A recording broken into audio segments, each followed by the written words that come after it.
This is the Piano Playin Chocolate Eaters Blues from Faber Piano Adventures Lesson Book 3B. First, I'm going to play the piece at performance tempo, and then I'll give you some practice tips.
Okay, that is it.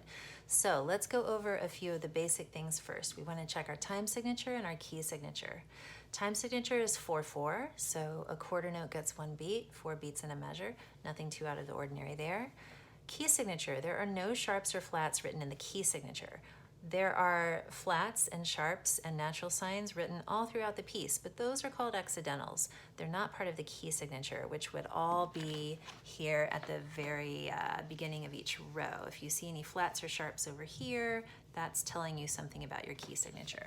So since we don't have any, we know that this piece is either in the key of C major or A minor. So a quick way to check the key of the piece is to look at the final note.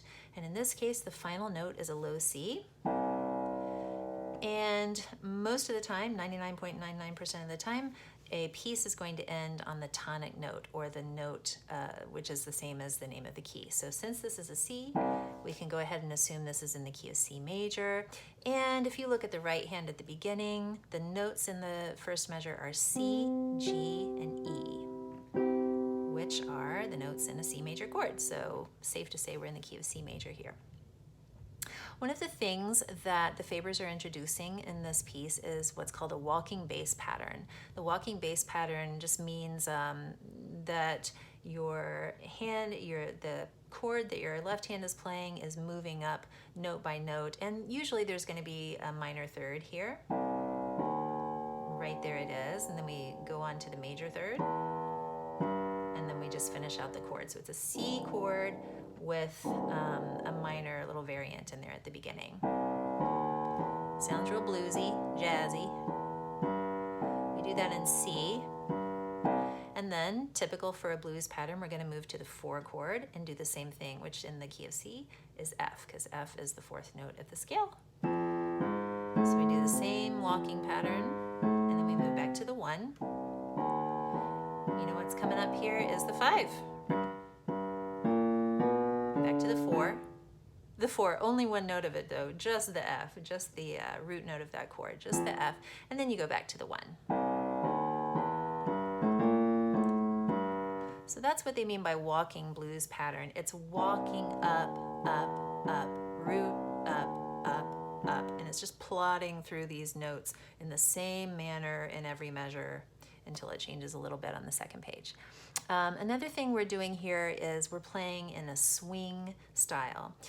They tell you that at the beginning of the piece where it says moderate blues swing, and then there's a diagram that shows 2 eighth notes equaling a quarter note, eighth note triplet.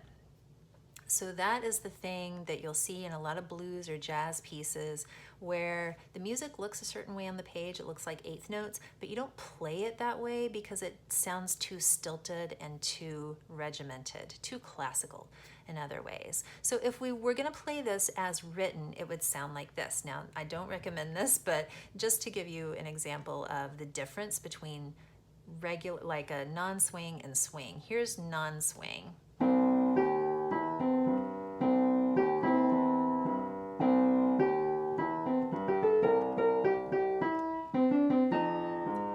Sounds a little weird. Some of it still sounds like swing because there are triplets and I have to play those like triplets. But as you can hear in measure 1, measures 1 and 2, that's clearly not the swing style. That's 1 and 2 and 3 and 4 and 1 and 2 and 3 and 4 and. That sounds a little weird. But if you play the eighth notes in the right hand with a swing style, you will end up with this. Hear how I'm kind of jumping in there on the second eighth note? Long, long, long, short. Long, long, short. Well, that short is tied, so it sounds long, it sounds different. Go down to measure 4. Measure 4 is a little easier to hear. Long, short, long, triplet. Long, short, long, triplet 1. You can hear it a little bit better there. Instead of, so mastering the swing style is really important for this piece and a lot of other bluesy, jazzy pieces you're going to want to play, certainly if you like that type of music. It takes playing several pieces in the swing style to really feel like you have a handle on it, I think. So if you're not getting it perfectly right now, do not beat yourself up about it. Just be patient with yourself. Realize it's going to take a little while for your fingers to get nimble enough to really play that quick second eighth note of all those eighth note beats. Just do the best you can. Now, speaking of triplets, let's look down at measure 7. Measure 7, well, actually we can look at measure 3. Measure 3 is the first place where this happens. There's a triplet, but part of it is a rest. So normally triplets are groups of 3 notes, but essentially a triplet can be a group of 3 anythings that are considered equal to another beat. So in measure 3, you have a triplet, but the first part of it is a rest. It's rest, note, note.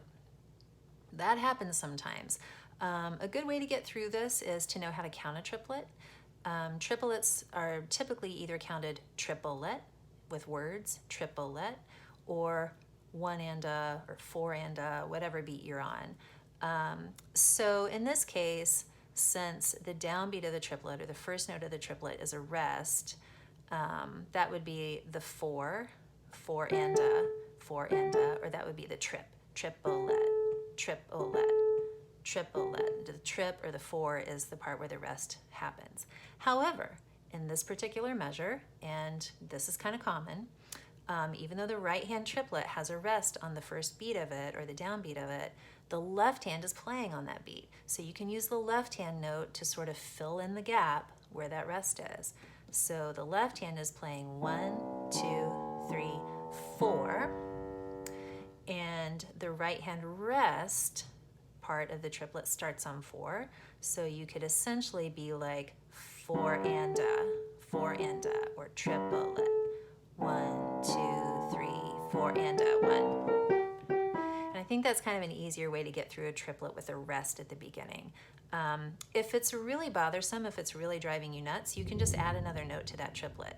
Since the second note is a G, just put a G there. Triplet, da, da, da, da, da, 4 and da, da. So it would sound like this. And then you can hear the completion of the triplet, a more complete triplet. Of course, it's harder to play because you don't have that rest to move your hand up, but if that makes it make a little more sense to you, you can do that temporarily, and then when you get the handle of playing the triplet with the rest at the beginning, you can just knock that note out. All right, another thing that's going to happen in this piece was really interesting is a little bit of finger pedaling at the end. If you jump down to measure 22, you have all these notes here. It's like these clusters of notes. It looks really hard to read at first. You might be looking at it and going, oh, no, I don't want to play that. That looks horrible and awful. But it's really not much going on here. What it is this note is held down by finger 5. You just hold it down. Those are all ties. And then you add this note with finger 3, a D sharp, and then you just hold it down. You're not playing anything new here except the finger 2 note and then the finger 1 note. So it ends up looking like this. You play C, add a D sharp, add an E, add an F, and you leave those fingers down because they're all tied. So you just leave them down and it ends up building this really lush chord. And it sounds like you're pedaling, but what you're doing is finger pedaling. You're just leaving your fingers down. Oh, so it's this big cluster, and then you add, your right hand does the same thing. A B flat, add a C, add an E, add a G flat. I'm gonna use finger 4 instead.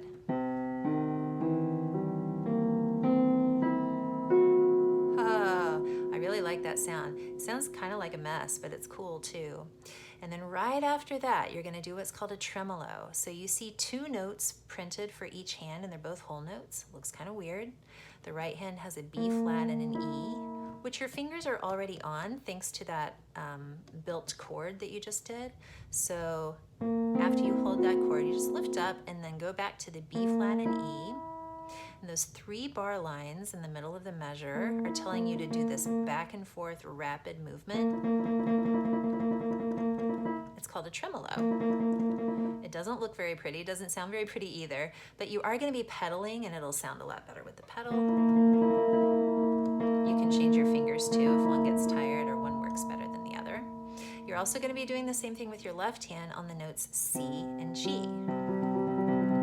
It's a little easier to go back and forth with a pinky and a thumb. So when they're both doing it at the same time, rapidly, with abandon and the pedal down, it sounds pretty good. You're just trying to get that kind of jazzy, loose, reckless sounding ending that you hear in a lot of these bluesy classic songs. And then you leave your foot down, end with this low C. Oh, it's not marked staccato, but I just feel like it really needs to be staccato. You can hold it a little bit longer, like that. That does sound pretty good, actually. I always go for the staccato. So at the end, the very last note is also marked sforzando. Sforzando, abbreviated SFZ, means suddenly loud, surprisingly loud, very loud. You want this note to kind of wake people up. So after your nice loud tremolo, really hit the pressure on that note. Let your arm weight take you down, give it a nice firm action, and that'll be a really good solid sforzando. So there's a lot going on in this piece. I hope you take your time with it. It's worth it. It's really fun to play. People love the sound of it. So give it a go. And if you have any questions or comments, just leave them below. And thanks for watching.